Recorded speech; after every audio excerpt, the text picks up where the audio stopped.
有了，已经明显的不行了。只有招架之功了，不要让他控制到紧处啊！要推开。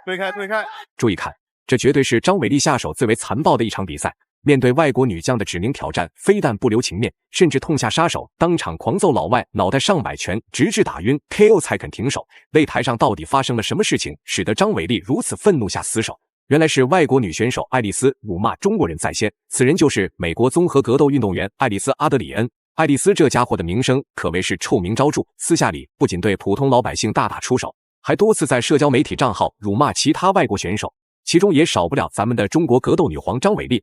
不过由于张伟丽与她远隔几千公里，也没有办法上门收拾她。终于在上海举办的综合格斗比赛中，张伟丽与爱丽丝首次相遇。谈起张伟丽，不用过多介绍，大家已经特别熟悉了解。身为中国唯一的女子格斗金腰带拥有者，张伟丽还曾拿下过全国散打锦标赛冠军，这都足以说明张伟丽的实力是世界一流水准。相信张伟丽今天一定会彻底打飞爱丽丝，来为中国人争一口气。好了，废话不多说，为了让更多中国人看到张伟丽的精彩表现，麻烦各位帅哥美女长按3秒点赞，小编祝各位早日赚到100万。第一回合开始，黑色短裤就是中国选手张伟丽，白黄短裤就是美国选手爱丽丝。双方选手比赛刚开始，不做过多的拳脚试探，直接开始内围对轰。此时的张伟丽虽然还未成为 UFC 金腰带选手，但是通过自己多年的努力，早已打入了世界女子前5的排名。爱丽丝敢如此公然叫嚣张伟丽，并不单单是嚣张那么简单，因为只要自己战胜了张伟丽，必定能够开拓在中国的搏击市场。这也是为什么其他国家的女选手宁愿背负骂名，也要继续叫嚣的原因。因为女选手的柔韧性啊，相对于男选手来说都更好一些，所以一会儿我们会看到一些可能比较高位的锁技啊，然后2条腿会架得很高。我们看现在就是利用自己的柔韧性，尽可能用2条腿能够盘住对手身体的上方啊，给对手造成更大的压力。对，而且同时呢，这样呢，对方这个选手，即便是上位的选手，他的移动呢会受很大的限制，身体的各种角度啊，受限制，以及发力呢力度上也都会受影响。而作为上位的张伟丽来说，镜头一转，张伟丽成功压制在爱丽丝身上，开始施展地面砸拳。就算爱丽丝疯狂剧烈挣扎，依旧难逃挨揍的命运。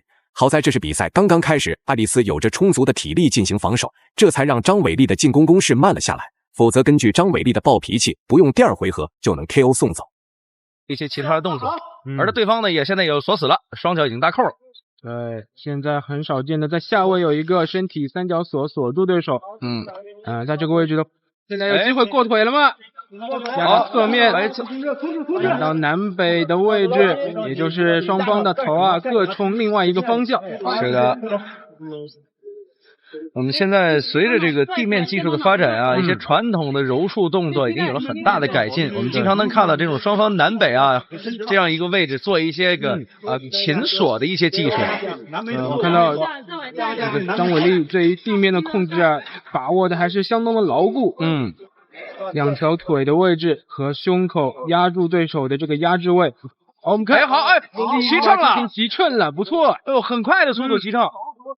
连续的随击，漂亮！张伟丽一旦发力，爱丽丝根本就承受不住。只见张伟丽一个挪动身位，顺势拿到了爱丽丝的骑乘位，一连串的地面砸拳，简直是将输出环境给拉满了。虽然小编不在比赛现场，但是也能隐隐约约听到杀猪般的惨叫声。此时爱丽丝别说发起进攻了，就连防守都做得破烂不堪，稍不注意都可能会被张伟丽凶猛的砸拳 KO 送走。但是这个有机会吗？这边手肘的位置有一些歪，女选手的柔韧性又很好，逃开了，漂亮，看现在又是一个反转，现在十字固还有机会吗？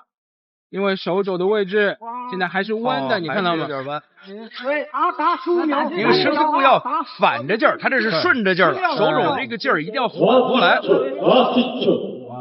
双方刚才这个地面的攻防转换啊，非常的漂亮。张伟丽一旦到了地面，感觉他就非常的凶猛。是。比赛来到第2回合，首回合张伟丽就展现出了中国女子战力最高水平，并且只用1个回合，张伟丽就拿到了绝对的比分优势。这回合的张伟丽非但没有停手，反而是举着拳头持续猛攻爱丽丝内围，继续扩大优势。可能在张伟丽眼里，通过比分就不能算是100%获胜，只有将爱丽丝彻底打废 KO 送走才是真的解气。这一关要过的。对。好啊，女选手的相对拳头的力量比较轻一些，否则的话就会出状况。又吃了一个后手。这个后手啊，现在是对这个爱丽丝抓住这个空档，后手打得很准。好，哎呦，张伟丽这个力量感十足啊！显然也是摔法为主的一位女选手。摔法地面又是来到了将近侧面控制位置，而且她有一个很好的习惯，你看她用自己的膝盖啊，对，压住对方一条腿，对，对方一只手臂，对，所以说这让对手一半的防守是已经是被瓦解了。是的，哇，连续的锤击，头部完全暴露出来，卧腿。如果比赛还未开始，爱丽丝或许内心充满着各种高傲瞧不起。但是现在的爱丽丝心境已经发生了改变，因为张伟丽在擂台上表现的实在太强悍了，简直是疯狂暴揍，不给爱丽丝任何活路。此时爱丽丝能做的只有艰难防守，拖延比赛时间，这样下去输比赛也不会那么难看。有可能要做一个肩部的控制吗？没有，还是想要把对手先压平，然后再做下一步动作的部署。你看，现在爱丽丝她的一只另外一侧的那个手臂啊，也被对手压在了腋下。是，双方又来到一个南北，还没有。对，因为原本被压制的很难受嘛，所以爱丽丝只能往另外一边来挪动身体。相信张伟丽啊，应该是有相当不错的摔跤或者是柔道的背景，这个压制是相当的牢固啊。并且双方这时候在地面互相做转移啊，我觉得这个很精彩啊。现在在许多的男选手当中都很少有这样很精彩的这种移动。又是锤击，打腹部，好，终于能够翻转过来，看看。这时候张伟丽的手臂，好，张伟丽又做了一个翻转太漂亮，地面移动太漂亮了，这场比赛。张伟丽今天秉持着先暴揍再 KO 的比赛宗旨，顺势从背后拿到了爱丽丝脖子，开始施展断头台。爱丽丝脸色通红，明显有点喘不过气。不过就算如此，爱丽丝还不打算投降放弃比赛。要说最担心的莫过于一旁的裁判了，生怕张伟丽打红了眼，将爱丽丝彻底勒死过去。脖颈下方，这样是才能锁住裸脚。其实有时候啊，我们这场比赛我觉得精彩最大的精彩就在于它的这个移动和双方的一个地面转移。对，因为有时候啊，我们更多的看到的是一些个降服本身技术，其实降服技术本身的实现更多的是靠移动来成型的。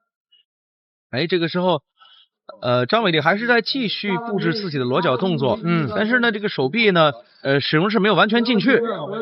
张伟丽可以先进行击打，对，然后等对手被打愣了再进行锁技。对，漂亮。